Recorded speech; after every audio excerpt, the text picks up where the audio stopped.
Good afternoon and welcome to our first work session of the 22-23 school year. We'd like to take a minute and of course welcome Dr. Bryant, who's figuring out how to work all the equipment today. We'd also like to welcome Amanda Foster, who is our new administrative executive assistant. And because Katie, our lovely Katie, will be moving on. And Jim, this is the stink eye for you. Anyway, we do want to welcome everyone. And so there's lots of changes. Katie will be moving to work with Mr. Anderson and his team. Amanda is coming to us from Willowa. And so all of our board members are either in the boardroom or online. Those present in the boardroom are members Holloman, Lessons, Donley, Higgins, and Bellamy. And online we have members Jacobs and Wilson.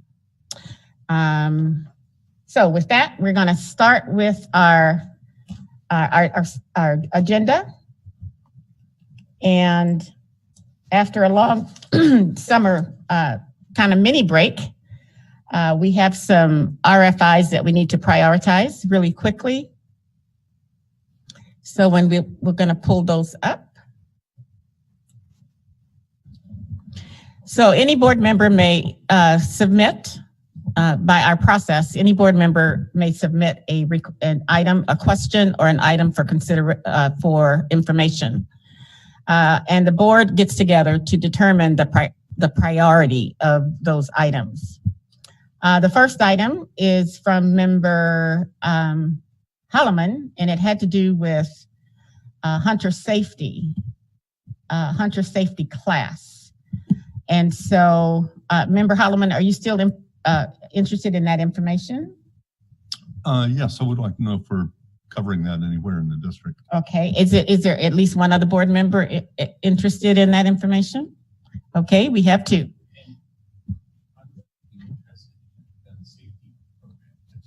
Okay, that's another request for information, so you may submit that, but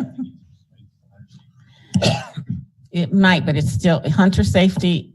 All I'm saying, member, do you want that information, Mr. Holloman, hunter safety and gun safety? Yeah, for the hunter safety classes, gun safety is part of it. There may be a separate class that I'm not aware of. Okay. But hunter safety used to be a middle school elective that may or may not be taught still. Okay. Mm-hmm. Okay, so remember our time today is really short and we're only prioritizing. So Dr. Bryant, do you think that would be, what is the amount of time do you think you and the staff would need to get that information? That can be done in the short term and put in the Board Connect. All right, short term Board Connect. Thank you. Member Holloman, member Dunley, is that good with you? Short term and in Board Connect. Yeah, I guess it's interesting that it's elective because I also thought they were like course options. Use your big voice. There you go. Okay, there it is. All right. The NRA does a really good gun safety program, firearm safety program called Eddie Eagle, and that could be integrated with a hunter safety program also. And so I just wanted to we'll see that. So we will get that report in Board Connect, and then you can let us know what else you need. Okay, let's go on to item number 2. And this one is from member Higgins, and it has to do with open complaints and pending investigations. Member Higgins, I'll have you speak to it, but is anyone else? Well, I'll have you speak to it before we see if anybody else is interested. Sure, I'm looking just to get an update on regulatory oversight that's taking place, whether it's federal, state, local, issues that are being investigated with ASD so that we get an update on what the issues are and what the process is being followed Okay. in line with that. And I'm looking for things that are current at this time. I'm not trying to go back Okay. at a later date. Okay, current. All right. Any other board member interested in this information? Member Lessons is, okay. Member Jacobs, do you have your hand up? I was just expressing interest, Madam President. Okay, thank you. All right, Dr. Bryant, We can begin processing that request and put it in the Board Connect. thank you. All righty, we're on number 3, public information request. Oh, yes, so a list of public information requests received over the last 3 years. And I don't know if I made that up, Member Higgins. Did I make that up? Yep. No, you Okay. didn't totally make it up. You may Okay. have twisted it a little bit. I but got it's it twisted. close. All right. Well, why don't you straighten me out? What it What is I'm you're looking asking for? I have received complaints and I have heard over the last several years that there are Freedom of Information Act requests that have not been responded to, one over 3 years old, and there is a requirement out there for 4-year requests to be responded to, one way or the other. And it was asked of the last administration. They said they would look into it, never got a response. So I'd like to know what Freedom of Information requests that we have that are exceeding the time frame they are required by the statute that haven't been responded to. I think the public has a right to that kind of information. And this precedes Dr. Barrett, I know this way Dr. before. Bryant. Yeah, but you kind of carry the new hat, but that's what I'm focused on. I really want to ensure that we're transparent and responsive and in compliance with the legal requirements. Okay. And I do recall actually both these requests came up earlier. I don't recall the content of the response, but there are at least 2 board members interested. Dr. Bryant, what is your? Yes, my understanding is that we've received a similar request in the past, so we're able to look back and then make sure that the requests are up to date, and we'll put that in Board Connect. Okay, is that okay Thank you. with you? Is that acceptable, Member Higgins? And I can provide additional information if you have information about the concerns being raised to me. Okay, thank you. We are now on, there's a question regarding the reading presentation that we would like to have clarified. That this also comes from Member Higgins. Did you want to speak to that? I mean, I think I think you were online during that presentation. It was during our retreat, I believe, right?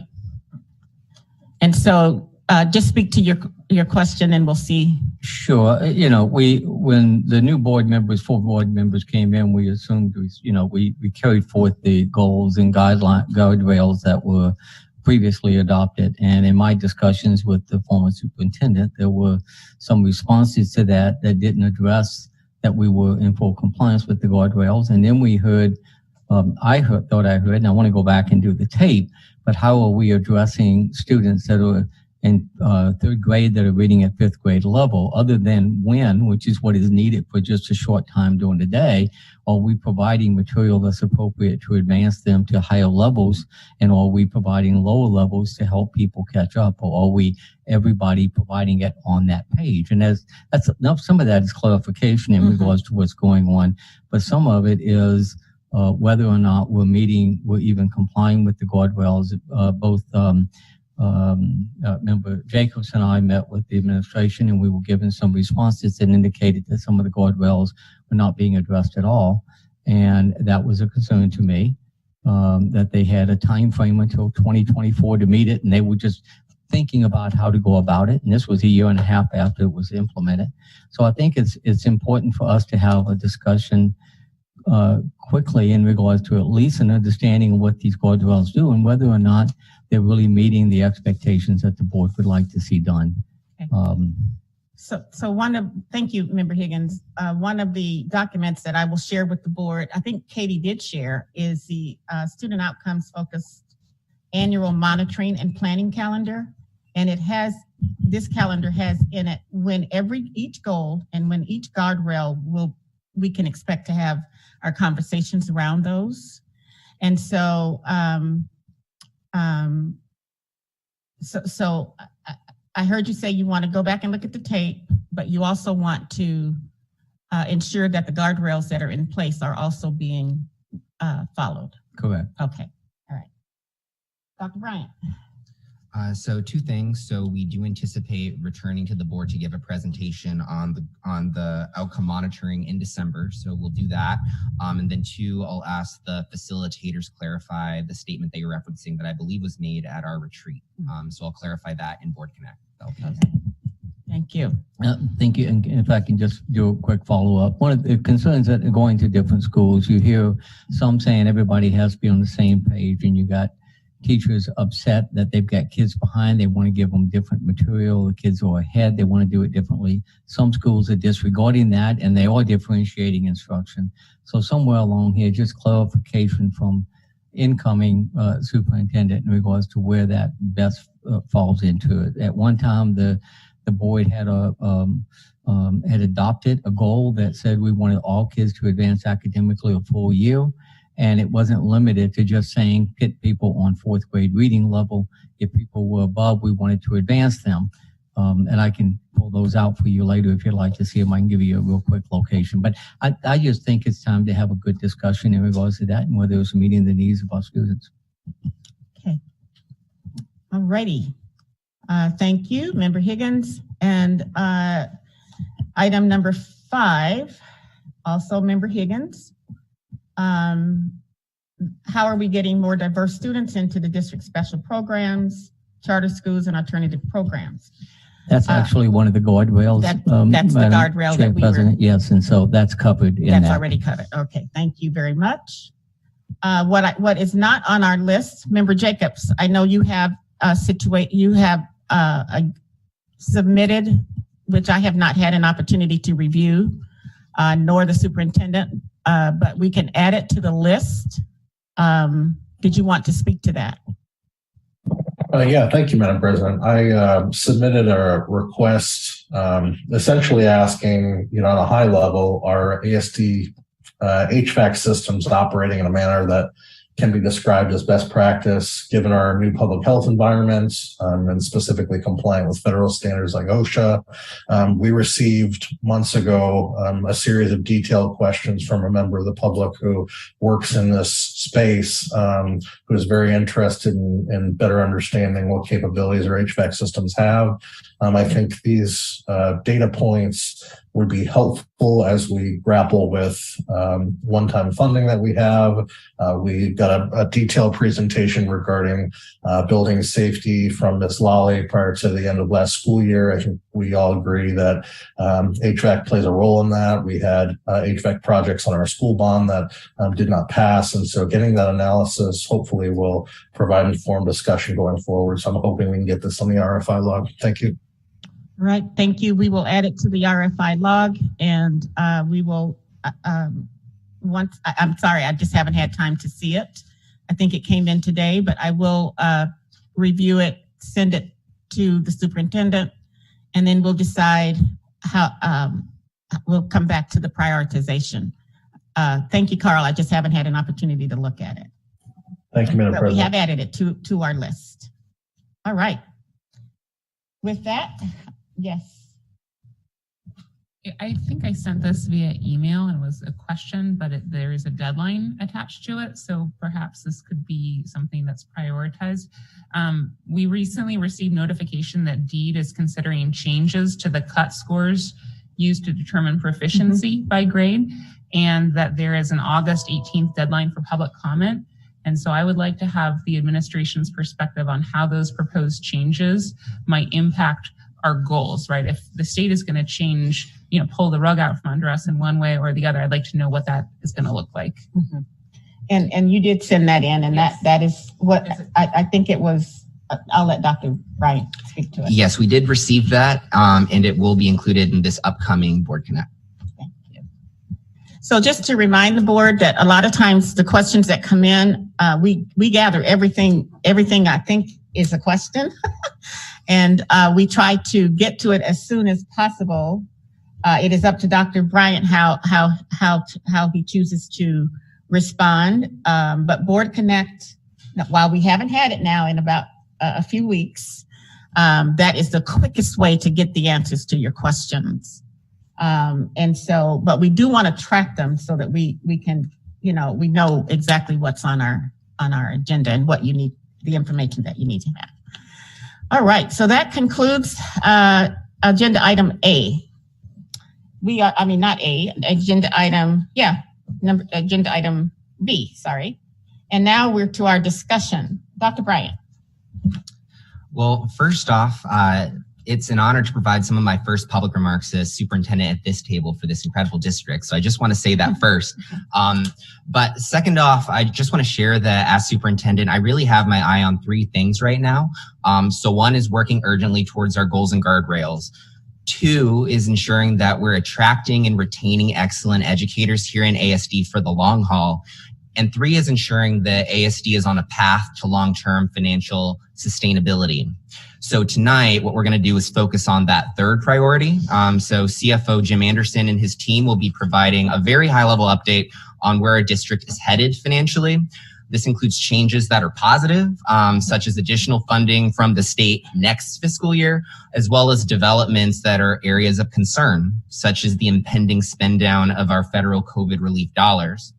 So one-time state and federal funds have been invaluable in supporting ASD through an unprecedented global crisis, but they also have been subtly masking an impending financial shortfall that's been discussed at this table in the past. So Chief Anderson will go through how we got there.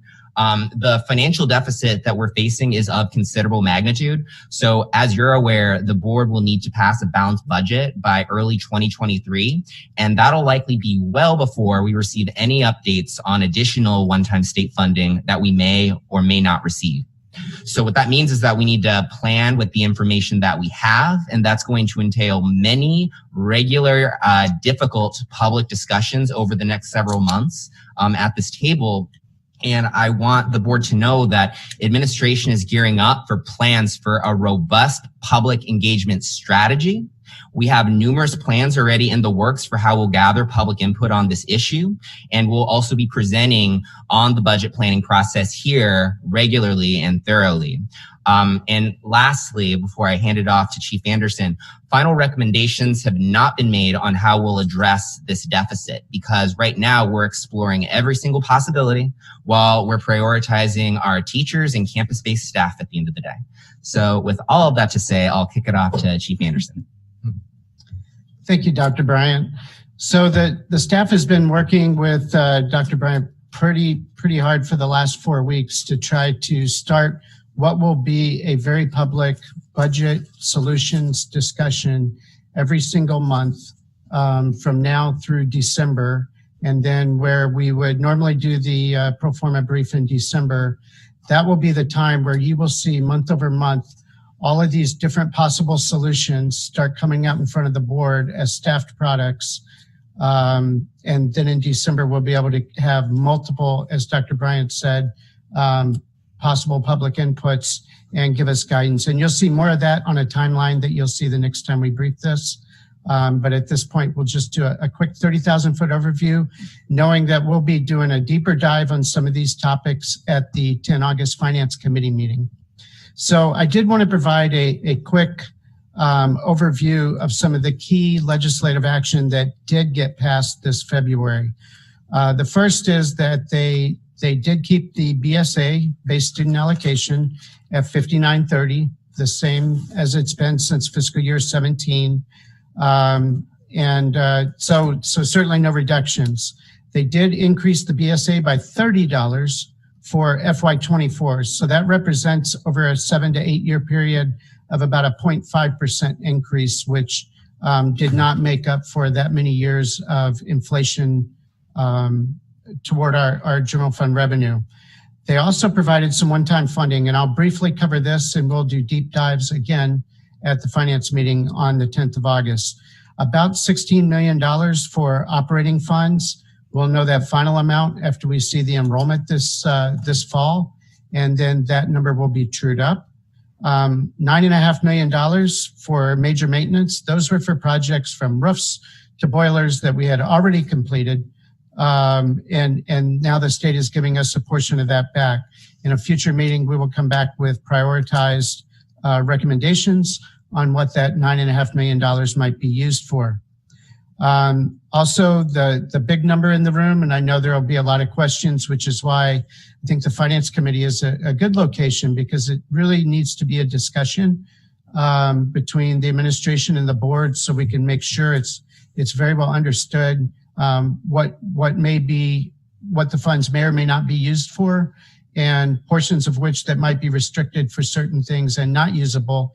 And we want to make sure the board has a very clear understanding when they walk away and have people talk to them and have recommendations, that we understand what are the possible options.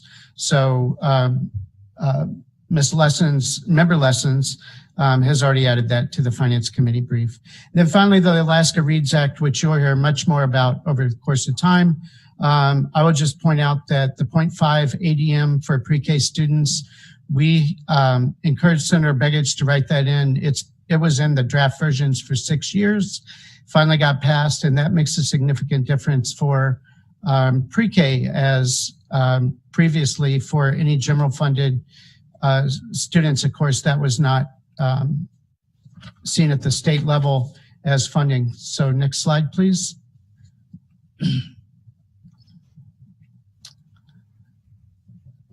Okay, I think everyone on the board has seen this. I'll just do a quick overview and then talk about why this slide will be relevant from the September briefing all the way through budget development, to make sure that the community understands that ASD did not create a $60+ million deficit overnight, but that deficit actually started being created in fiscal year 18, when the state was unable, due to funding, to inflation-proof the base student allocation.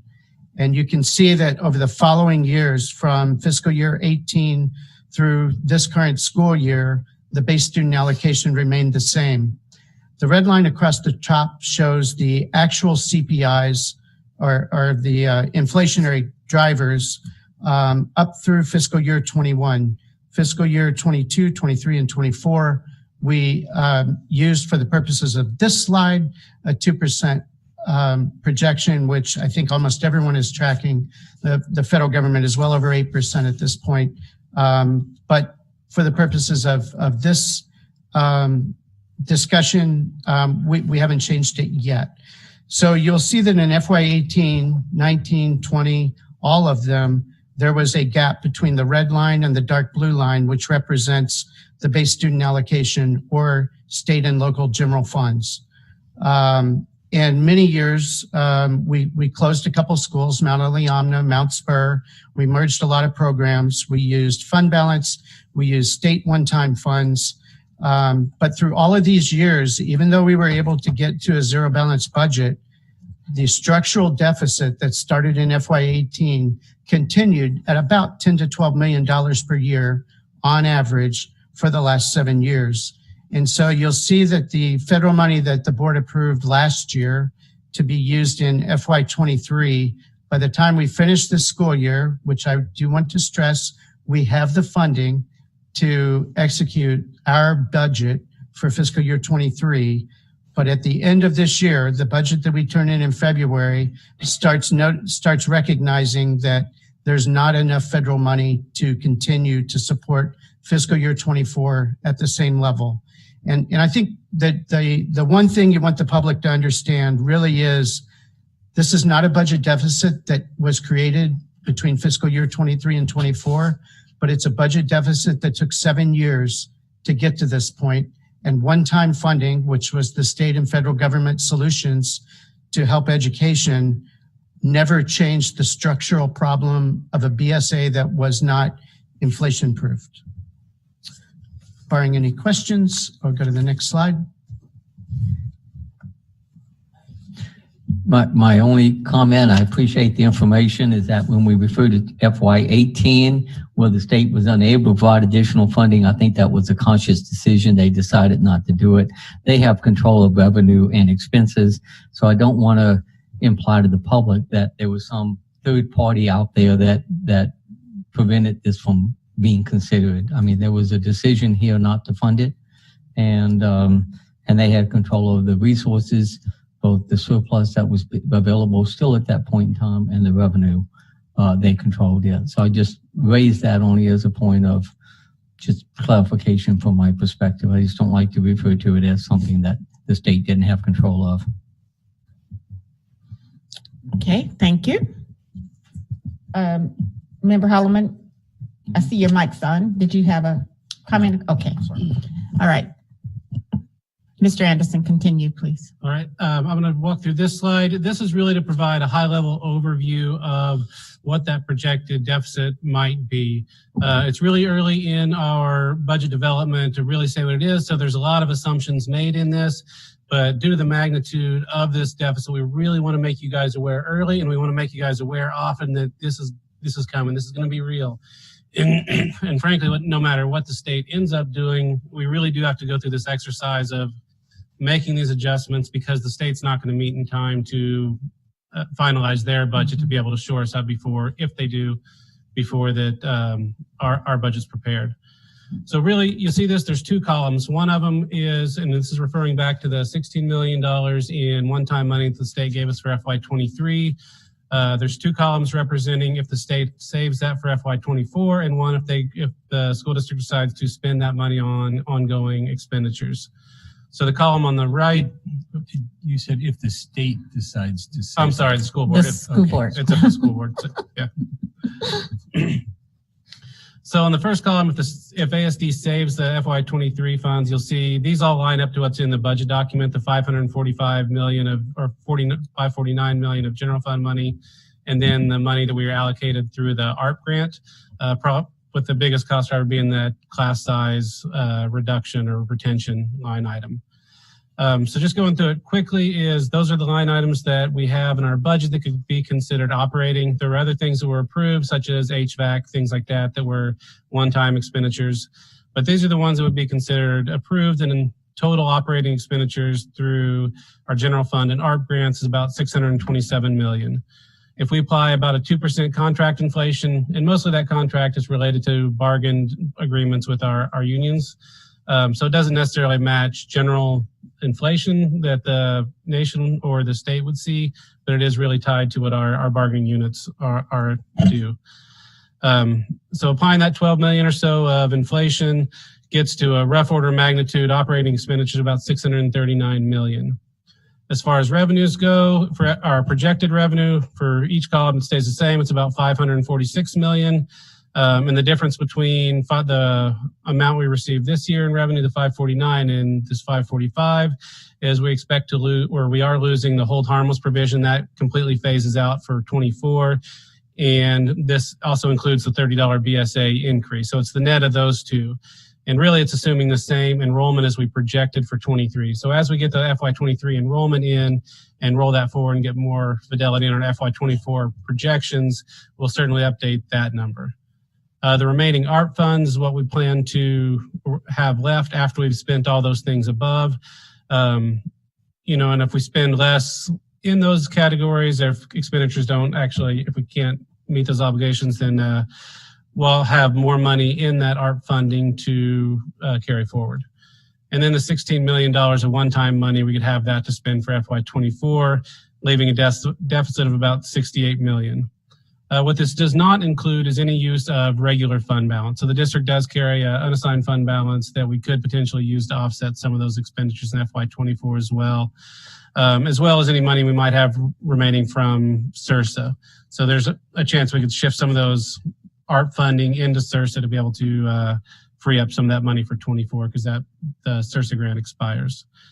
If we do choose to spend this money on operating expenditures for FY23, then that deficit jumps up to a little over 100 million just on this rough order of magnitude. If I could just add a quick spoiler alert, we didn't provide a recommendation, but I'm sure you're expecting us to recommend that we do not spend the $16 million and instead defer that to soften fiscal year 24. But we'll talk about that more in the Finance Committee meeting and subsequent board meetings.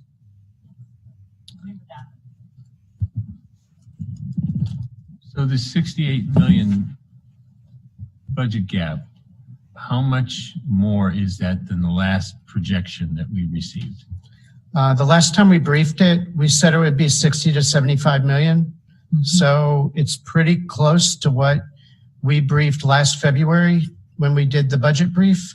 And it's very close to what we briefed in March, April, and May in Juneau to legislators. We knew, frankly, Andy and I knew 2 years ago that barring some significant inflation-proofed BSA adjustment from the state, knowing that our annual deficit is $10 to $12 million, this is not a surprise. I think our numbers have been pretty consistent all through last school year. In fact, I intentionally, both of us intentionally, both to legislators and the board and community, started briefing the FY24 fiscal cliff very early in last school year, just to make sure that if someone was surprised, it was because they were uninformed or unavailable for any of those opportunities. But this fiscal cliff slide is not markedly different than the one we briefed really last winter and fall. Okay, member Lessons? Your briefing goes back at least to August of whatever last year was, 2021. Thank you. Member Higgins? Yeah, thank you. I'm just wondering the number that's associated now with the Picus-Odom study. When we had a study done, this quite some time ago, 10 years ago, and it looked at what adequate funding is required from a constitutional standpoint. We looked at it and it was over 100 million then that we were underfunded. That's without taking into account the slide that we've been under. And I'm just wondering if an estimate is what that study would be, what that number would look like now. The last time we did it was 3 years ago, and it was up. We stopped when we got to 128 million because at the time we were hoping to get $8 million from the state extra, and frankly, even if we had the money, the reality is being able to hire all those positions would be a whole nother challenge, even if the money were available. So we have not done the Picus-Odom, and I'm not sure, I'm personally not sure, although the staff will talk about it, whether what they used then as the standard is even the same now, or is it different? I mean, a lot of things have changed, like mental health issues and everything else. So I'm not sure that going back to the 10-year-old study is absolutely the perfect solution for today's education. Right, I understand we have to have an update on it if we decided to take legal action, which was recommended by the administration at one point in the municipality. The second thing is that with 7%, I don't know if we know the actual figure of the cost of living compared to other places in Anchorage today, and whether we're getting our fair share there. And that becomes a federal issue in regards to fair distribution. That's a legal issue. So if Matsu is 7% lower cost of living, and they're getting more than us than what they should. Kenai 14% is what I heard. And when you start looking at those numbers, students in Anchorage are being shortchanged a great deal for the funding being able to do it. So the question becomes one of that would affect only the BSA, right? That's the BSA amount that would go up. If we got the same amount they did, it would have to be adjusted by that percentage. Yes, sir. And that would address the deficit then. So this summer I spent a significant amount of time talking to folks at state level. And although there is a CPI for urban and a CPI for rural, the last time there was a breakout by community was the original study that set up the foundation formula. And currently there are no numbers that are have recently been performed and validated that we could actually compare all 54 districts. Because CPI in Alaska is either Anchorage, CPI-U for urban, or it's rural. And they don't separate from village to village or even from borough to Anchorage. Although Matsu uses Anchorages, they kind of rolled us together, but there has been no effort that anyone's aware of to break out every city in Anchorage since the original foundation formula and Picus-Odom, when they made a pretty valiant effort at determining everything from fuel cost to everything else. So that information is not available to do a valid comparison between Anchorage and Kenai. Yeah, I'd heard they were going to look towards the UAA to do an update on this one, and that was coming from the State House. So if that's being done, that could be a major factor then as well. Thank you. We have, please, Member Jacobs, I see your hand, and then I'll come back to you. Thank you, Madam President. I just wanted to flag for staff, hopefully on the 10th of August during the finance meeting, we can have an informed discussion on any intent language or discussions surrounding intent that may have occurred with the pockets of one-time money that were passed out of this last legislative session. I'm hoping that's something we can learn more about during that meeting. So just wanted to flag that now. Thank you. Okay, thank you. Now, Member Donnelly. I just wanted to clarify, Member Higgins, if there's any talk of doing that, it's not in this budget, not in this coming fiscal year. It was not approved. We thought there was going to be a budget amendment proposed, but it wasn't. So it's not funded in the existing state budget for a new district cost differential study. Okay. The review I heard was coming from a House committee who was going to be requesting it and doing changes to do it. I'm not sure how they plan on funding it or what, if it's very much expense at all or what. Okay. Did you have one more comment, Member Donnelly, before we? So are you referring to a committee that's met since the legislative session ended? I only got a little bit of information from a member, and I'll get clarification of it before I share any more. Okay, thank you. Okay. You may continue, Mr. Anderson. Next slide, please. So I did want to provide a visual picture of our building capacity for school program support and the enrollment over the last 10 years. There was a lot of comments on social media as well as to the school board last year about facilities and capacity, and wanted to set the stage because naturally, if you're going to look at absolutely every area in the budget and make it very public and month over month roll out staffed products that can show an analysis of different solutions the board could look at or approve, then capacity is one of them. So you'll see across the top in the red line, the capacity of our district has not significantly changed since fiscal year 13, but our enrollment has dropped by more than 5,000 students. Sorry, 27 years in the Army. I went back to soldier, but students. So over 5,000 students have departed, and it's not a surprise, right? We've seen it in Anchorage Economic Development Corporation's annual briefings where they talk about Anchorage's population declining. In fact, Alaska's population has declined. Anchorage lost 1,800 last year over the year before. So it shouldn't be a surprise that we have less students. The other thing that's pretty obvious when you talk to demographers is that Anchorage's population has aged over the last 5 to 6 years, and there are more people who are not of childbearing and child rearing ages. And so all of those play into why our enrollment has gone down and why we should not assume that there would be some significant jump in enrollment year over year, even for the best of the optimists. Next slide. Okay, so for this slide, I wanted to describe what the staff is going to do over the next 4 to 5 months and what the board should expect to see. And when we show you a timeline in the very near future, when we brief it, you'll see that every month we're going to have products that the staff is working on so we can roll out to the board, so we can show all of the different functions within the district. And it's everything, right? When you're looking at a $60+ million deficit, you don't just look at one thing because there's no golden goose here. You really have to look at everything in the area. And what I'm picturing is this smorgasbord of options that month over month, those options continue to grow.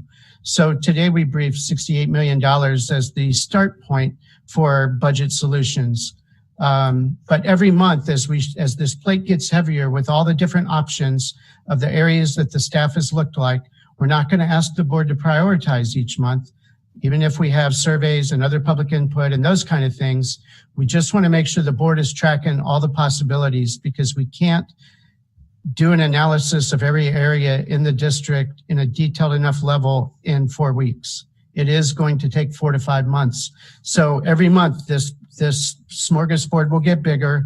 You will see everything from every program within a school to include school-based staff, metric-based anyway, through what are the federal relief dollars that we had budgeted for this year, but maybe we can reduce those expenses and save some of that money to soften fiscal year 24. And as you go down the list, it really is going to be an all-inclusive look at everything in the district. So I hope the board appreciates that this is an all-out effort that ASD has not had to do as far as anyone can recall.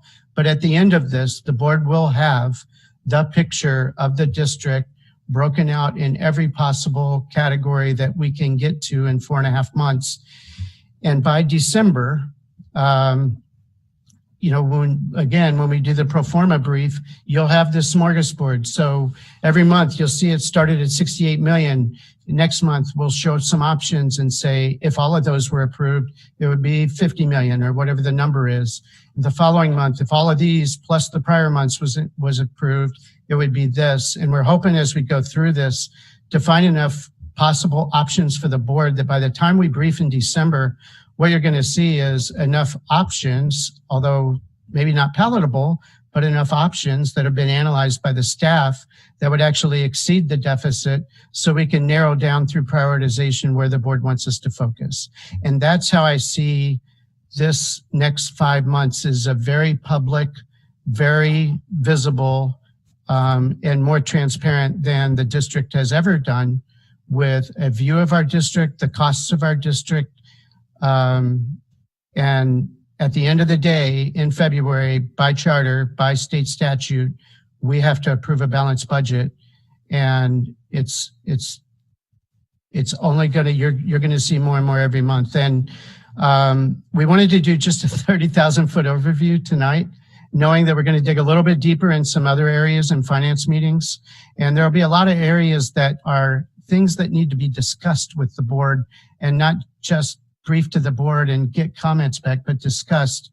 And I think those kinds of topics, those deep dives, are going to be in Member Lessons Finance Committee meetings every month. So we'll have at least a couple times every month where we're really talking this through. We're building a web page, so you'll see a lot of public-facing information, and it really will start up in September, although these have been posted already on that new webpage, or should be in the next couple hours for this month. So this will be very public, which I think is what the board expected and asked for last spring, and that's what you'll get. Any questions? Member Lessons. Thank you for what I know will be a Herculean effort. So just a thank you in advance. I did have one question, and I know that I forwarded this to President Bellamy earlier. It's my understanding that we are supposed to be reviewing our school boundary lines as in board policy 5116. And that seems like it should be a part of this discussion as we think about it is capacity. Up there on the first. Okay, well, closure repurpose. I didn't see the words boundary line, so right. I just wanted to raise that flag. And that will be a part of this I'm sure discussion. that will be a work. What you sent to me were work session topics. They were. Yeah. So yes, and it's still on the. Yeah. It's in the mix. And we can schedule more finance meetings if those would be useful. And maybe even longer. And longer. No, I'm joking. Yeah. Thank you. Other questions? Okay. With that, did you have anything else, Mr. Anderson, that you wanted to? Not tonight. You'll hear a lot from me in the next 5 months. Okay. Well, I really thank you. I mean, I got a knot in my stomach, but I know it's work we've got to do. And I think the information that you shared and how you lay it out, it's really, at least I find it very helpful. All righty. Any other comments or questions for our presenters? Can we get a copy of the presentation, or, oh, it's going to be online, correct? It is, okay. Oh, yeah. Okay, thank you. All righty. Thank you. All righty. And I was thinking we were going to run out of time. I let the record show that member Wilson did join us in the boardroom. And that brings us to item D. Unless there are any other comments from the board members. What I would like to, we do have a list of work sessions that were, I reached out to the board, and the board, some of you sent back items that you'd like to for us to have work sessions around. And so that information is being used when Member Jacobs and I meet with the superintendent to form the agendas. So please continue to do that if something should come up. Or if you have questions, please get them to Amanda and myself and Dr. Bryant as soon as you can, and we will do our best to get that information back to you. So with that, I'll take a motion to adjourn. Move to recess into executive session. We're going to, oh yeah, that's what we're going to do. You are absolutely right. For I believe purpose of negotiations and legal issues. Yes, for the purpose is there a second? I'll second. Moved in second to move into executive session for the purpose of legal update, negotiations, and contracts. All in favor? Say aye. Aye. Any opposition?